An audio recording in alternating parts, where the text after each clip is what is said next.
And welcome to our first council meeting of 2024. Hard to believe that we are at the 1st of February already, so welcome back to all of our team. Good to be back around the council table.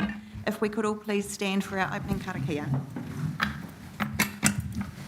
Tu taua mai ronga, tu taua mai raro, tu taua mai roto, tu taua mai waho, kia tau ai te mautu, te mauri ora, ki te katoa, haumi e, hui e, tāki e. We have apologies from Councillor Bogue and apologies for lateness from Councillor Tariha. If I could have a mover, thank you, Councillor Mawson, seconded by Councillor Price. All those in favour, please say aye. Aye. Against, carried. Do we have any conflicts of interest? Announcements by myself. Well, we do have an incredibly busy month coming up, so I did just want to bring to our community's attention some of the incredibly important occasions we have on the horizon in the next couple of weeks. Commencing with this Saturday, the 3rd of February, where we have our earthquake commemoration service, which will be held at the Waiapu Cathedral starting at midday, and we would dearly love you to be there with us and the survivors that are attending to commemorate the 93rd anniversary of the Hawke's Bay earthquake. That will be followed by Waitangi Day next Tuesday, the 5th of February, and there is a 7:45 a.m. hikoi commencing at the Atiarangi Waitangi Park, and the hikoi walk will go to Farndon Park, where there will be a number of speakers, and that will be followed later in the day by an event which is organised by Ngāti Kahungunu at the Hawke's Bay Regional Sports Park. And then, of course, 14th of February is the first anniversary of Cyclone Gabrielle, and we will be holding a community commemoration service at the Soundshell, which will commence at 11:45 a.m. And we would dearly love to have our community join us for that as well. So thank you very much. And any announcements by management? No. Minor matters not on the agenda. Confirmation of the minutes of the council meeting held Thursday the 14th of December 2023. Thank you, Councillor Greig. And before we ask for mover and seconder, Deputy Mayor Brosnan, did you wish to have... Yes, small correction if that's all right. Oh, yes, Your yep. Worship, to the minor matter, I think the wording reads at the end of 2023. It was at the date of that meeting. We were asking for that update.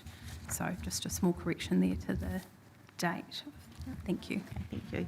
Still happy to move that, Councillor Greig. Do I have a seconder? Deputy Mayor Brosnan. All those in favour, please say aye. Aye. Against, carried. Moving into our agenda items, first up we have an update on water services reforms post the election. Before I pass across to Lauren, I will just ask Louise to give us a brief update first. Kia ora koutou. Just to let you know that Lauren obviously will talk to where we've got to as we went into the Christmas period. There's been some further work done on the Hawke's Bay water model, and we're at the moment looking at setting up a small project team to explore how we could progress that and put that in front of ministers. So we will keep you abreast of how that progresses.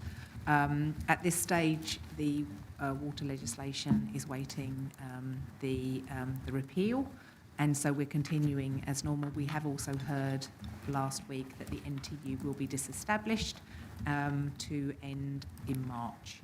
So there will be updates, but today Lauren is just kind of taking us through where we've got to, so we're all ready to go for the new discussions during 2024. Kia ora. Thank you, Louise. Welcome, Lauren. Kia ora Louise and Morena koutou. Thank you for the update, Louise.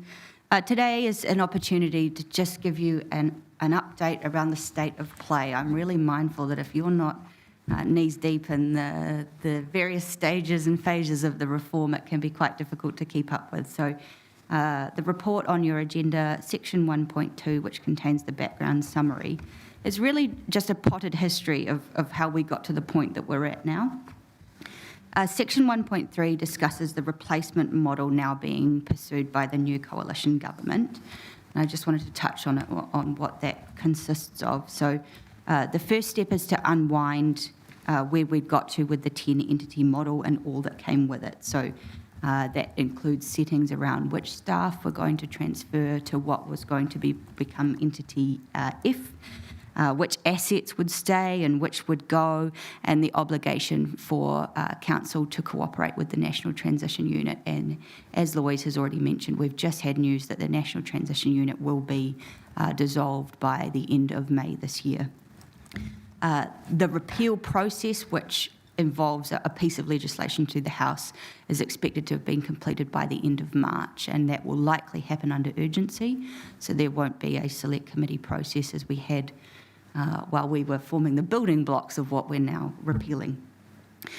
The government's replacement model is what they have termed their local water done well policy. There's a copy of that policy appended to today's agenda item. That policy is signalled at the moment to include the establishment of a new regulator, and that new regulator's purpose is to make sure that councils or any entities set up as a service delivery option instead of a council is investing enough in their assets, be the price regulator to ensure good value for money for consumers, and set standards for infrastructure. The local water done well also involves new financial requirements, requiring water services to be self-funding, so it can't have top-ups. If it is to remain with council, it can't be topped up from other revenue streams. Requiring water service delivery entities, whether that's council or another model, to put enough aside for maintenance and depreciation, and to enable sufficient borrowing for growth. And you will have heard a lot of conversations around that being one of the rationales for the original Three Waters proposal, is to unlock that borrowing as councils get closer towards their debt caps. The last aspect that's worth highlighting of the local water done well model is the requirement that within a year of repeal of our current 10-entity model, councils would need to show the minister a plan for future-proofed service delivery. So if that is that services are to remain with council, that's fine. We need to set out how that would look. And if that is an alternative service option, which Louise has touched on, Hawke's Bay is looking into, that is also completely legitimate. We've just got a year to kind of show our case, come up with the business case, feasibility studies and that kind of thing, and then the minister is a gateway to say yes.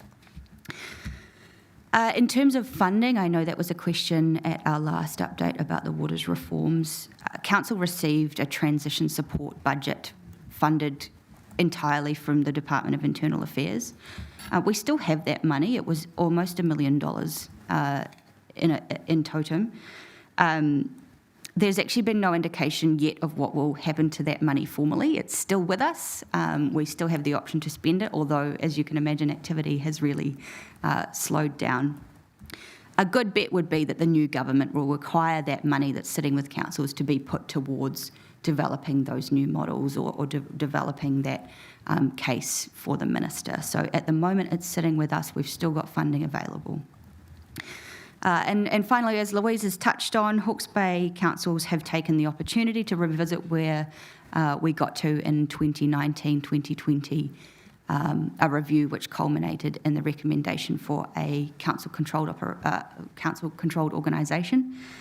Time has been taken now to understand whether that's still the most prudent option. Obviously, time's gone on, circumstances have changed, especially with the cyclone. So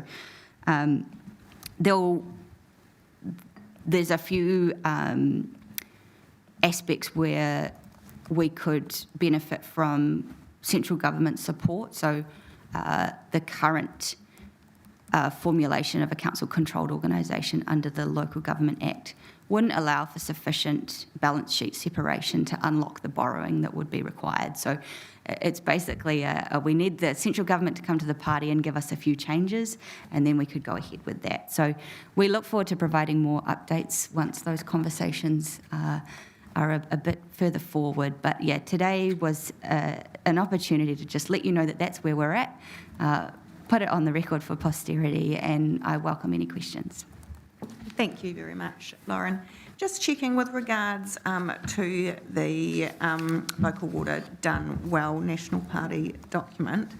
Have we got a link to that on our website or any of our information sources for the community to access if they'd like to? I'm currently updating the council website, so we can certainly do that. It's definitely publicly available, but I can make sure that we've got that route front and centre. Lovely, thank you. Questions from councillors? No? Oh, well, thank you very much for the update. Appreciate it. Is still very much a moving target. Yeah. And I know that as a region, we're certainly committed to putting our best foot forward. We have indicated to the new government that we're keen to progress the Hawke's Bay model if it does indeed still make sense. So we will be keeping the community updated as we progress through that. So thank you very much. Wonderful. Thank you. So the officer's recommendation is that we receive and note the contents of this report. Could I have a mover and seconder, please? Thank you, Councillor Simpson and Councillor Crystal. Would you like to speak to that, Councillor Simpson? No, I think it's reasonably clear, but pretty ambiguous at the moment. Councillor Crystal? One of the things I picked up when reading the National Party policy that Hawke's Bay is actually mentioned as an example, which was to be in a government policy was quite outstanding for us, I thought. I think we're certainly being seen as taking a leadership role in this, which is a testament to all the work that we've been doing since 2018. So, any further speakers to the motion? There being none, I'll put that. All those in favour, please say aye. Aye. Against? Carried. Thank you so much, Lauren. Our next agenda item is Te Aka, our very exciting project, and the preliminary design approval. So I welcome Darren Gillies to the front to present the report to us, please. Welcome, Darren.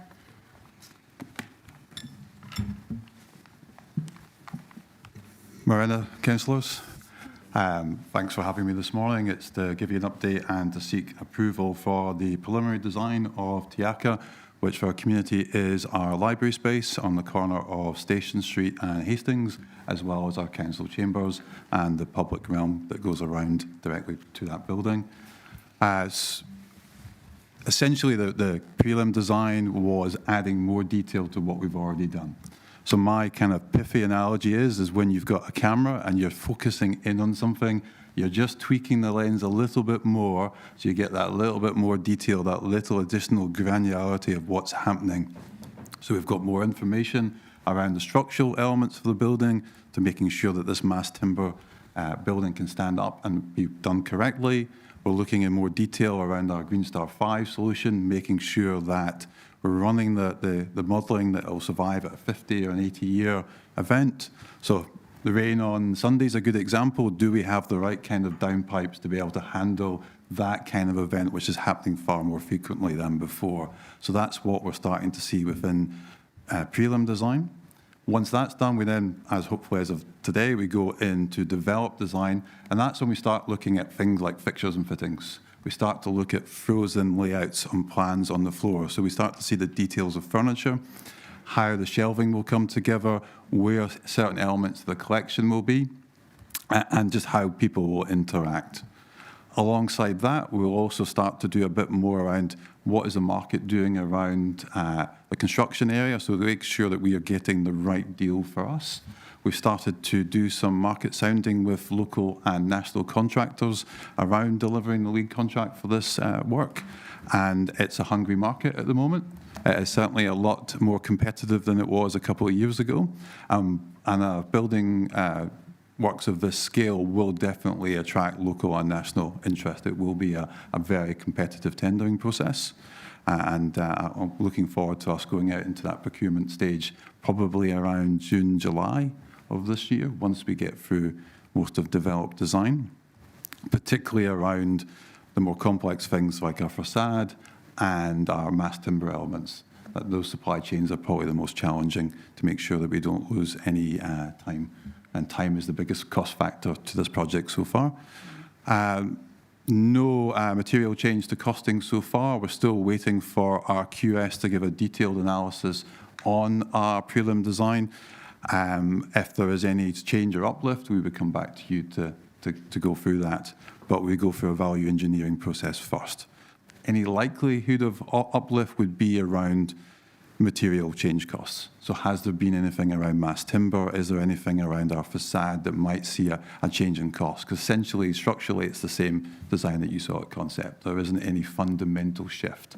It's more about, is our material and the cost of delivering those materials likely to impinge on our cost? So we just need to be managing that. That's it in its essence. We'll carry on also developing the operating model to make sure that we're doing that right. We're still working really well for Mana Whenua partners around Mahi Toi. Some of the team got to go to Te Papa, look at some really beautiful parts of their collection, particularly Wakahuia. That's really rare, spanning probably over 150, 200 years of carving to help influence the design. So that was a really important moment. And also meeting with other Mana Whenua teams who have built cultural narratives and how they've manifested themselves in those designs. So that is still going as planned. Fabulous, thank you very much. I'll open up for any questions from councillors. Deputy Mayor Brosnan. Morena, thank you, Darren. I think I'm obviously a big supporter of the process and where we've got to today, and totally endorse where the preliminary design has got to. Thinking about that concept you talked about of sort of honing in the lens and getting more into the detail, I know from the conversations we've had in the working group that there are lots of those community members, Friends of the Library, CAB, elected members that are really interested in that detail. Are you able to talk us through the role that the working group will have moving forward into that more developed design as we hone down on the detail? Yeah, absolutely. We would continue that wānanga process to bring the right parties together to have those conversations and give quite strong case studies. So yesterday we went to Blueprint in Palmerston North to look at their makerspace essentially as a kind of a role model. We've looked at Waitohi and Johnsonville. So we'll start to bring those examples and test them with the groups that would most likely use them as a way of getting that input. And basically going to the right experts around the right particular things, the library team around how is the collection laid out and how's that best used. And we're still using Sue Sutherland as our kind of kaitiaki and that kind of wider national lens and how that is working as well. So we're just waiting to get the programme confirmed about when we'd have those workshops. Okay, perfect, thank you. And just a statement from my perspective, we often know when our community walk into these buildings that to coin a phrase, the devil is in the detail. So really looking forward to getting into that detail and the team sort of honing in on the things that people will see. Yeah. Yeah, thank you. Thank you. Any further questions? Just to thank you from myself, Darren, you know, as the project manager of this, what is an incredibly important new community asset, I know how hard that you've been working and the whole team. We're very excited that progress is being made and we're looking forward to moving into the next phase. So thank you. Thank you. So the officer's recommendation is to endorse the preliminary design for Te Aka and approve to proceed into the next stages of the architectural design process. Do I have a mover for that? Deputy Mayor Brosnan, seconded. Councillor Crystal, would you like to speak to that? Just briefly to endorse, I know, team, we often talk about the amount of investment we put under the ground in the projects that are visible to our community, and I'm really, really proud of where the working group and all of the wānanga have got to get to this design stage, and I'm really excited about seeing us move into those more detailed steps. Seeing the vision, you know, some of us see the building, some of us see what's in it, and just being able to sort of really articulate what the space will be for our community. And it is a major investment for us as a council, and it's an investment back into our community that they will be able, everyone will have a place in, and it really speaks to our vision as well that we've all worked on, so a place and a space for everyone. So yeah, big endorsement from me. Thank you. Thank you. Councillor Crystal. No, just endorse what Deputy Mayor Bronson said, and also, you know, this is a intergenerational project that will be here much longer than most of us will. So, really looking forward to it moving forward. Any further speakers? I'll put the motion. All those in favour, please say aye. Aye. Against? Carried. Thank you very much, Darren. Moving on to item 3, amendment to the 2024 schedule of standing committees and council meetings. I welcome Anna up to, there's not a lot to say really, but Yes, so this is just a procedural report looking at changing the date of the LTP hearings from the 13th and 14th of May to the 27th and 28th of May. thank you very much. Any questions? Mover and seconder, please. Thank you, Councillor Taylor, Councillor McGrath. If there's no comments from anyone, I'll put that. All those in favour, please say aye. Aye. Against, carried. Thank you very much, Anna, and you're staying with us for our minutes of joint committees, which we have 2, the Civil Defence Emergency Management Group Joint Committee from August 2023 and the Omaranui Refuse Landfill Joint Committee from 3rd of November. Did anyone have any questions with regards to those minutes that are before us? There being none, then I will ask for a mover and seconder, please. Councillor Simpson and Councillor Mawson. If there's no further comments, we'll put that. All those in favour, please say aye. Aye.